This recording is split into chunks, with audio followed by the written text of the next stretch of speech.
1 Reis, capítulo 13. Primeiro livro de Reis, capítulo 13.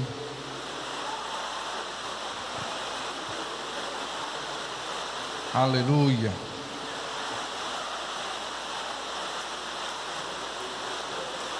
Quem achou, diga amém. Por reverência à palavra, eu queria te convidar você a se colocar de pé.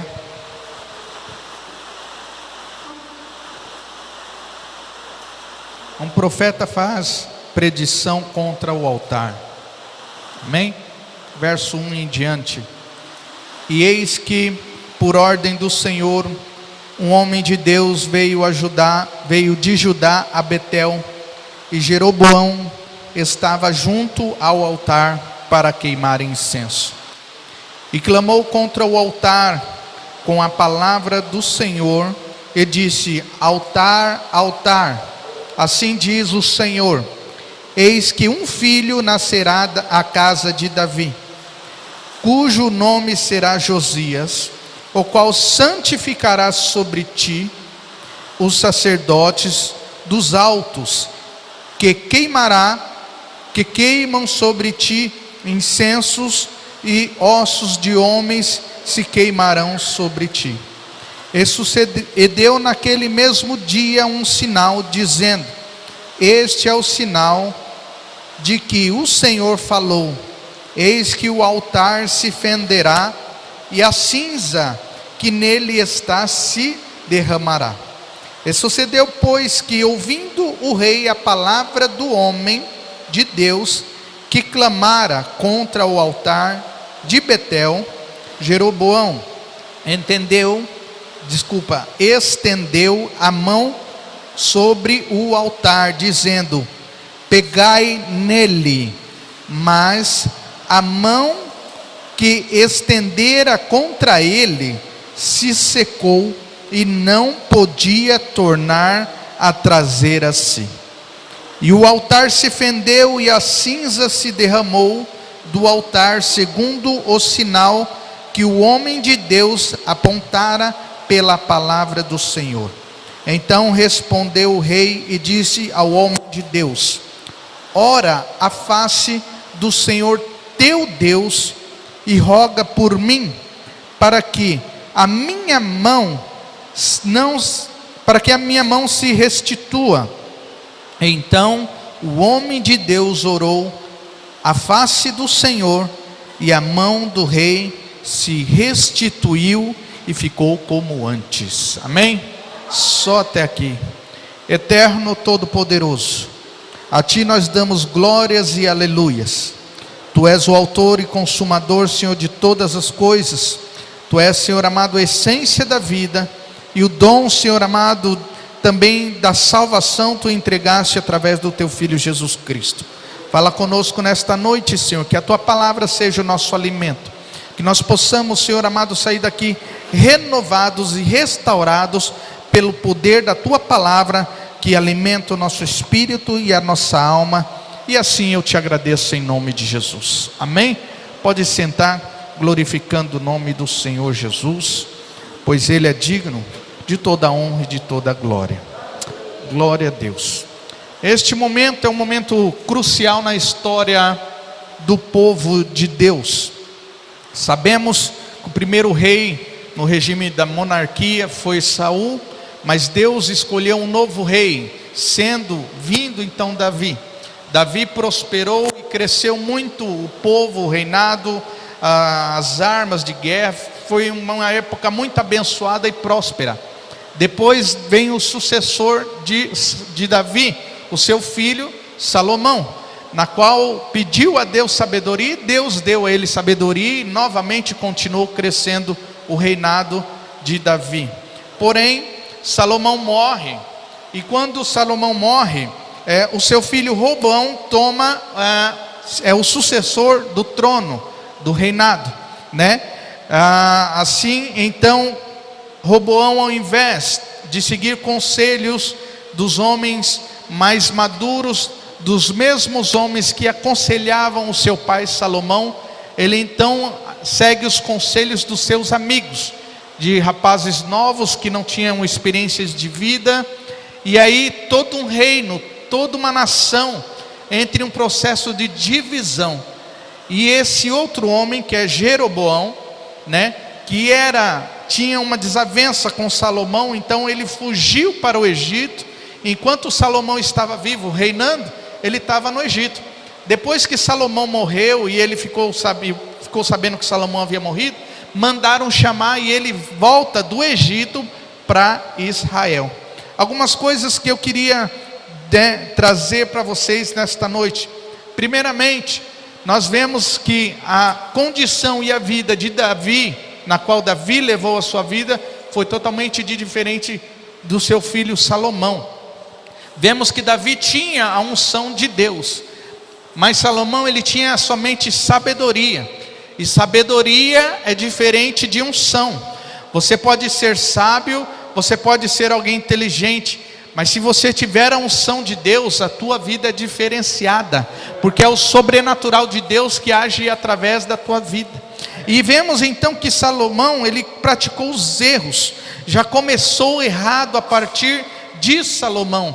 Ele aceitou a adoração a ídolos, ele casou com mulheres de outros povos, na qual Deus falou para não se casar. Ele então foi fazendo alianças com os outros reinos, casou com a filha de Faraó, casou com a princesa, né, do rei do Egito, casou com outra princesa dos Moabitas, casou com outra princesa de outros povos. E pensa num camarada que gostava de mulher, né? Mais de 700, não sei para que tanto, né? Gostava de ter uma dorzinha de cabeça, fala a verdade. Fora as concubinas, era mil mulheres, o harém do Salomão. É o Sansa e o Salomão, os dois que, né, tinham problemas. E aí nós vemos que este homem, infelizmente, na sua caminhada, ele se esqueceu de Deus. Salomão teve o privilégio de Deus se manifestar para ele por 2 vezes. Já pensou Deus aparecer para você 2 vezes na sua vida? Falar contigo face a face, do mesmo jeito que eu fui com seu pai, eu serei contigo, eu vou te abençoar, eu vou prosperar. Mas ele se desviou do caminho, se desviou dos caminhos do Senhor e acabou errando muito. Com a morte dele vem o seu filho Roboão, mas devido às atitudes de Roboão, então se separa o reino. Aí na história entra o reino do norte, que é Israel, e o reino do sul, que é Judá. O reino do sul, que é Judá, ficou para toda a descendência de Davi. E Deus prometeu para Davi, falou: o seu reinado será eterno, e ninguém pode tirar mais o reinado das mãos de Davi, porque o rei é o nosso Messias, o Senhor Jesus, que é da linhagem direta de Davi, tanto por parte de mãe, quanto por parte de pai. Jeroboão, que veio do Egito, já veio todo contaminado. A cabeça do povo, que deveria ser um homem de Deus, um homem com a direção do Senhor, era totalmente o oposto. Ele olhando para a situação, falou: mas espera aí, agora nós somos 2 reinos, né? Eles lá para baixo e a gente aqui em cima. E eles vão querer adorar em Jerusalém, porque a lei falava que no templo de Jerusalém deveria ser a verdadeira adoração. Então ele faz com que ele cria 2 altares na terra, né, no reino do norte, um em Betel. E esses altares, se você ler atento, no capítulo 12, no verso 28, ele fala assim: pelo que o rei tomou conselho e fez 2 bezerros de ouro, e lhes deu muito trabalho vos será a subir a Jerusalém. Quer dizer, vai ser muito trabalhoso vocês sair daqui para ir para Jerusalém. Aqui estão seus deuses, ó Israel, que fizeram vocês subir do Egito. A profanação, o erro já começou. Ele manda construir 2 bezerros de ouro. Lembra dos 2 bezerros de ouro de Moisés? Alegando que eram aqueles 2, para que ali o povo adorasse aqueles 2 bezerros de ouro. Falou: esses 2 são os seus deuses que fizeram vocês sair do Egito. Pode o homem querer enganar o povo Pode o homem querer fazer com que o povo venha tropeçar, pode um homem querer fazer com que o homem venha sair dos caminhos do Senhor, mas o povo tinha um Deus que cuidava deles, o povo tinha um Deus que os guardava. A palavra de Deus fala, que nós acabamos de ler, que um profeta saiu lá da tua terra, lá em Judá, do reino do sul. Ele me atravessa a fronteira e vai até Betel. Imagine o rei fazendo a festa, toda aquela comitiva com ele, olhando e vendo aquela situação, todo mundo paparicando o rei. Me chega um ser estranho e para diante de todo mundo, né? A gente fica meio apreensivo, né? Quando está todo mundo conhecido e chega alguém estranho que você não conhece e fica ali de lado, né? Você fala, bom, vamos ver, né? Qual será a intenção, qual será o posicionamento da pessoa. Este homem, ele começa a olhar aquela situação, e aí ele abre a boca, e nós vemos que ele falou, que ele profetizou contra o altar, que o altar iria se rachar, e as cinzas ia cair, ia sair pela fresta do altar.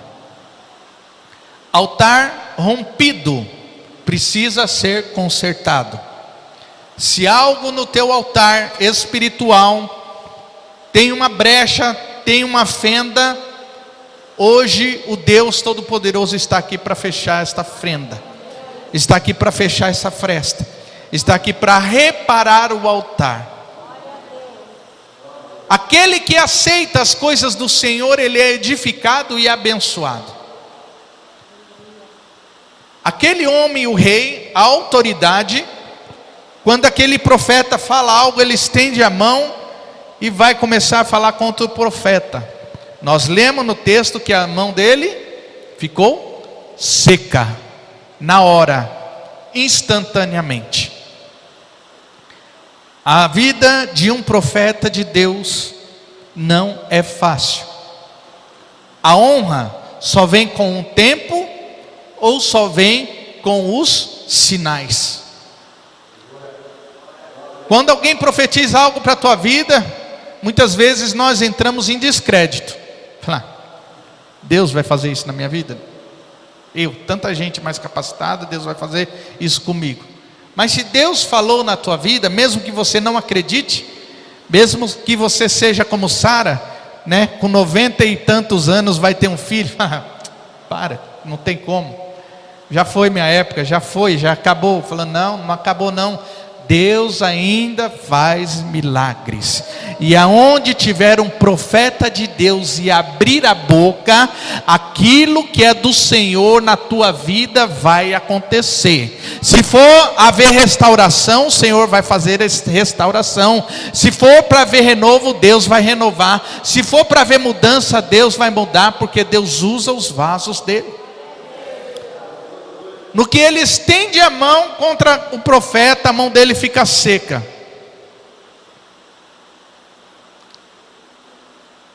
A palavra do Senhor, ela se revela nos mínimos detalhes. Olha o problema deste homem. No verso 6.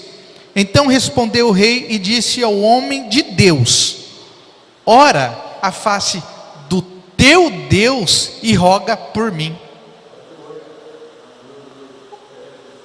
Pensa num desviado. Pensa num tribuloso. Reconheceu que tinha um homem de Deus. Reconheceu que tinha alguém ali que Deus podia usar. Porque o sinal foi na hora, aconteceu na hora. Ele falou, peraí, minha mão ressecada. Como é que um rei com mão ressecada vai reinar? Ele vai perder o descrédito. Naquela época perderia o descrédito. Ele chega, olha, ora perante a face do teu Deus e pede por mim. O profeta poderia falar, meu amigo, se vira, ora você. Mas o homem de Deus, a palavra diz que ele orou pelo rei, e a mão do rei foi restaurada como antes. O problema é que toda aquela preparação era para levar o povo para perder o compromisso com Deus. Às vezes as pessoas vêm falar coisas nos nossos ouvidos, para que você ou eu venhamos a perder o nosso compromisso com Deus. Ah, você está indo naquela igreja? Ó, fica esperto, hein? Aquele pastor lá, eu sei não, hein? Ó, fica meio, aquele povo daquela igreja lá, ele é meio estranho, hein? Engraçado, né? Você já viu alguém lutar contra o seu próprio reino? Muita gente se diz cristão. Engraçado, ele critica as igrejas, ele critica os irmãos, ele critica o irmão que é da igreja A, que é da igreja B, que é da igreja C. Pouco importa onde Deus coloca as pessoas. Se Deus levou o irmão para lá, seja para qual ministério, se Deus te trouxe para cá, é aqui o lugar onde o Senhor vai trabalhar e operar na tua vida. É aqui o lugar onde nós vamos aprender e ter experiências novas com Deus. O reino dividido, ele não prospera. E o reino que foi dividido, teve conflitos constantes, até que Deus chegou e falou: para, vocês não vão lutar mais entre si. Briga entre irmãos, né? Luta entre irmãos. Aquele profeta, ele entrou no crédito, porque o altar rompeu, né? Fendeu na hora. Aí ele disse, fala, olha, da descendência de Davi, nascerá um homem, chamado Josias, e este homem, ele vai fazer a diferença. Deixa eu ver se eu acho aqui para entender melhor e passar para vocês.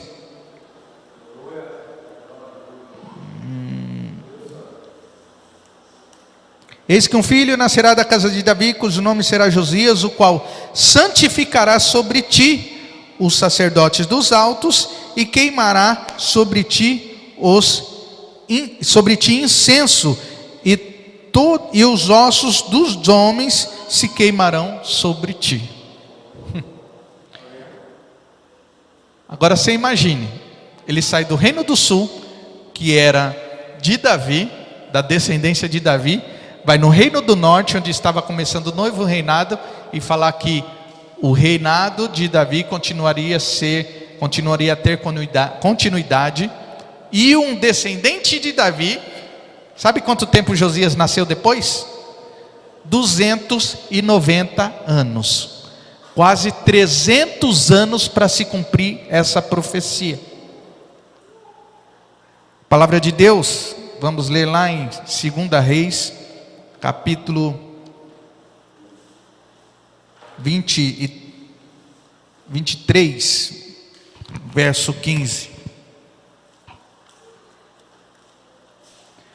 Vamos ler do 15 diante para que vocês possam entender.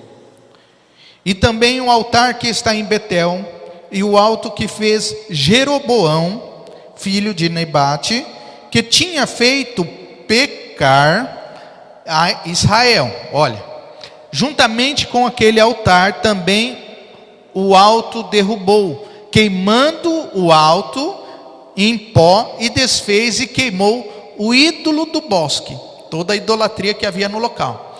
E virando-se Josias, viu as sepulturas que estavam ali no monte, e enviou e tomou os ossos das sepulturas e queimou sobre aquele altar, se cumprindo o que o profeta lá disse.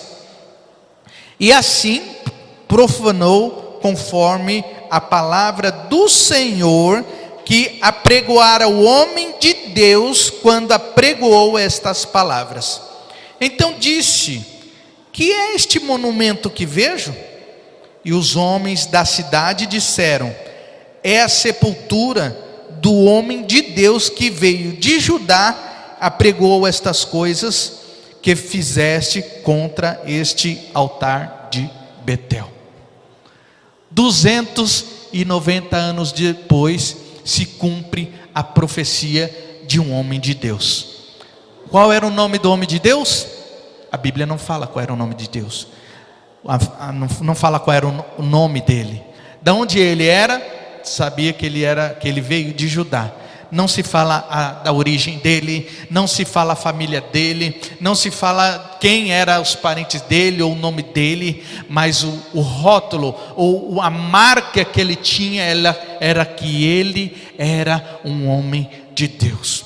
As pessoas podem te ver como um profeta, às vezes nem sabem o seu nome, mas quando olhar para você, falar: ali vai um homem de Deus, ali vai uma mulher de Deus, porque você se dispôs a não se contaminar com as coisas do mundo, a não se profanar com as coisas do mundo, a ter um altar íntegro, a ter um altar de adoração àquele que é digno de todo louvor, de toda honra e de toda glória, o Deus Todo-Poderoso. O seu altar é para Ele, a tua vida é para Ele, a tua adoração é somente para Ele. Tem pessoas se vendendo por pouca coisa, tem pessoas se corrompendo por pouca coisa, tem pessoas que estão entregando as suas vidas à facilidade das coisas, mas aquele que é fiel a Deus, o Senhor o honra, o Senhor cumpre a promessa, o Senhor cumpre as palavras. Pode se passar o ano, pode se passar o tempo, mas o profeta de Deus, aquele que é ungido do Senhor, ele será lembrado, porque Deus vai honrar.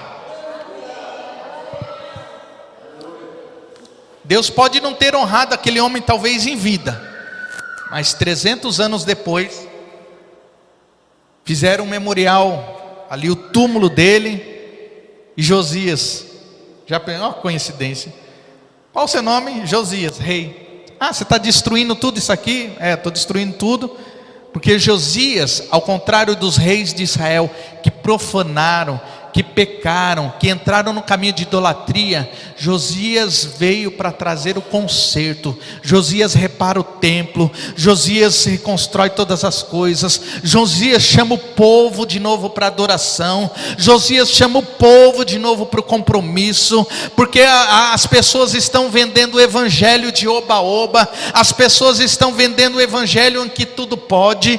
Nós vemos aí pessoas que estão largando dos caminhos do Senhor por tantas coisas, mas o compromisso com Deus é maior do que todas essas coisas. A vida com Deus é maior do que todas essas coisas. Você pode passar luta, dificuldade, diversidade, mas se você tiver fé no Senhor Jesus, você pode ter certeza que Ele vai te honrar, que Ele vai te exaltar, que Ele vai te suprir, que Ele vai te levantar e te colocar por cabeça. Você pode estar padecendo no seu íntimo a dor, a aflição da situação, da provação, mas o teu Deus está dizendo: ei, eu te escolhi, eu te separei, eu tenho visto a tua integridade, eu tenho olhado a tua vida de fidelidade. No momento certo eu vou te honrar, no momento certo eu vou fazer na tua vida acontecer, no momento certo eu vou te fortalecer, e você vai dar testemunho que só o Senhor é Deus.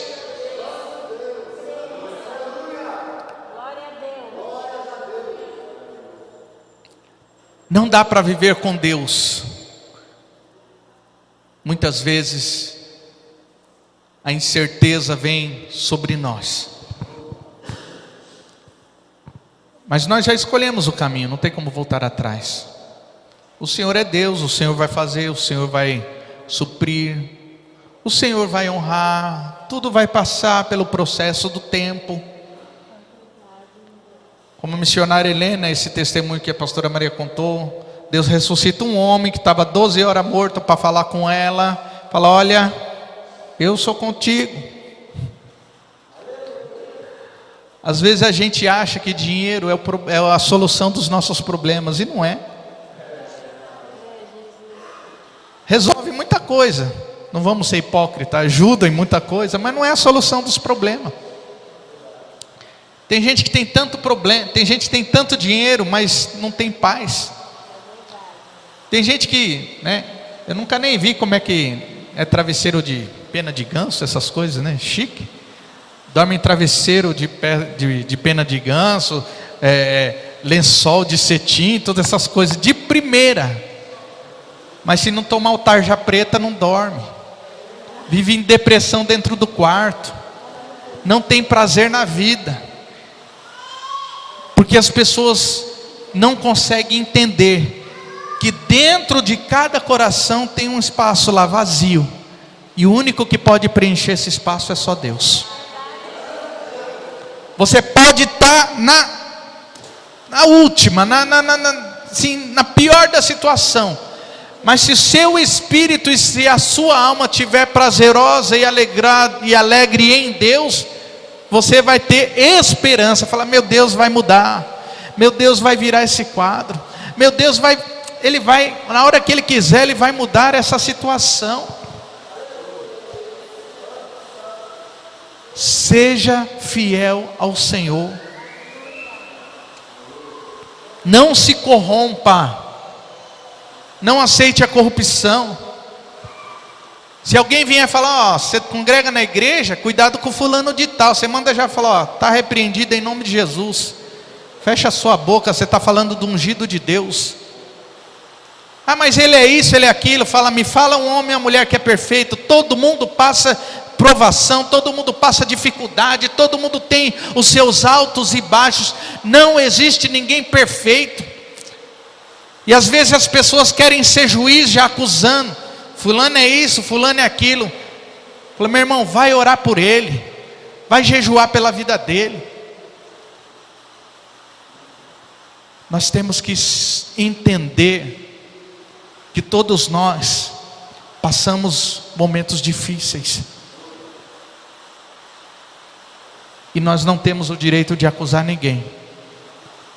Nós temos o direito de orientar, de ensinar, mostrar na palavra a luz da verdade, se está certo, amém, se está errado, não sou eu que estou falando, é a Bíblia que está falando, e é assim.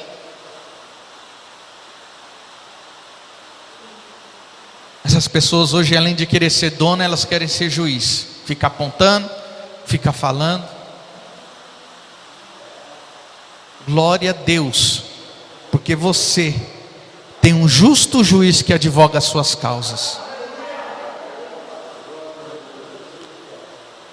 A palavra de Deus diz que você é tão especial, se alguém se levantar contra você, a palavra de Deus disse: 1000 cairão ao teu lado, 10.000 à tua direita, mas você não vai ser atingido.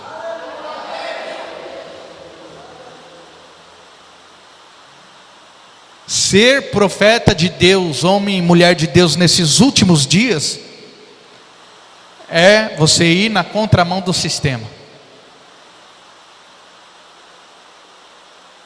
Sempre haverá proporção diferenciada.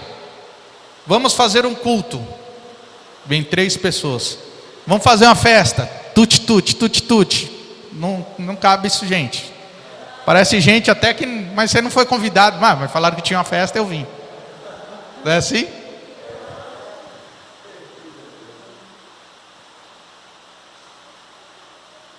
Nós sabemos o que Deus fez nas nossas vidas.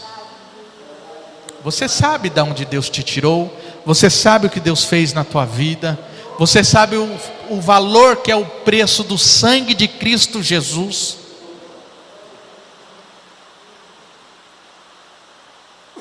Então, meu irmão, fica firme no Senhor. Busca a Deus em oração, em jejum, se consagre. Talvez o Senhor vai te colocar no meio de muitos. Você vai ser o único profeta que vai falar a verdade.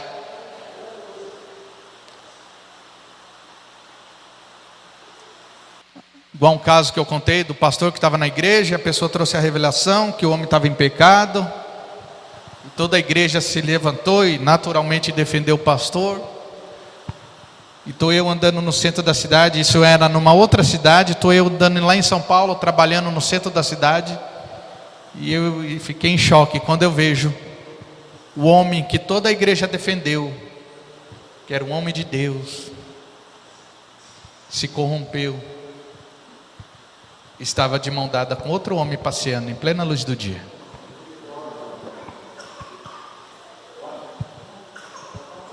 Dá para entender?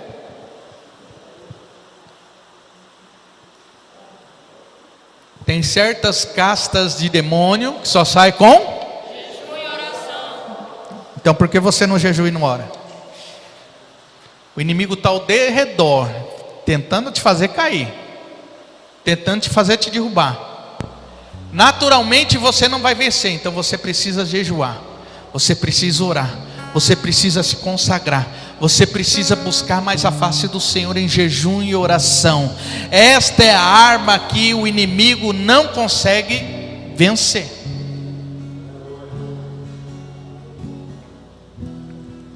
O jejum e a oração é o alimento espiritual de cada crente. Ah, pastor, mas eu não tenho hábito ou não tenho costume. Comece. É igual ler a Bíblia. Você começa a ler a Bíblia e depois não sabe, nossa, não consigo parar. Porque você vai sendo impulsionado pelo Espírito Santo de Deus.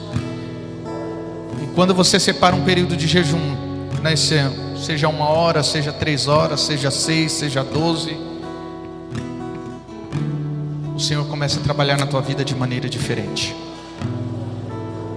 O jejum, ele quebra as cadeias. O jejum e a oração, ele neutraliza a ação do inimigo contra a tua vida.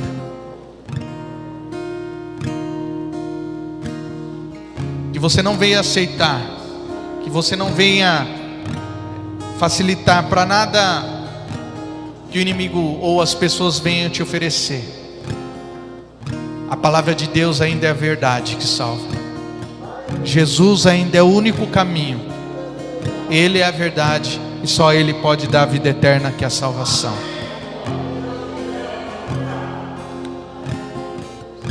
As pessoas têm enfeitado muito o evangelho, têm incrementado muito. Os pregadores têm inventado muitas coisas fantasiosas. E Paulo fala algo interessante, fala, ó, se eu mesmo falar alguma coisa que não esteja aqui, que seja anátema.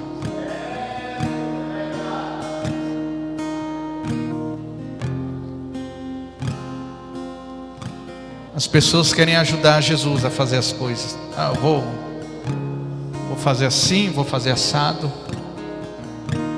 Muitas pessoas hoje querem usar Deus ao invés de deixar ser usado por Deus. E é por isso que nós estamos aqui. Porque nós não vamos abrir mão da verdade, que é a palavra de Deus. Jesus disse, onde estiver 2 ou 3 reunidos em meu nome, ali eu estou.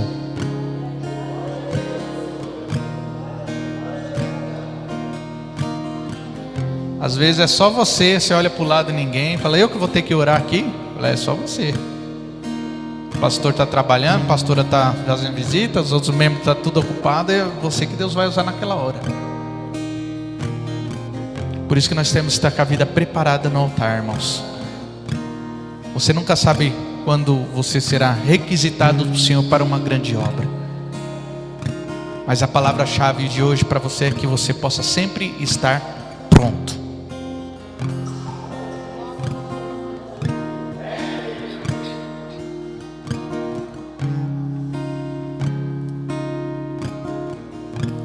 Amém? Glória a Deus. Só até aqui. Você possa estar pronto para que o Senhor possa te usar.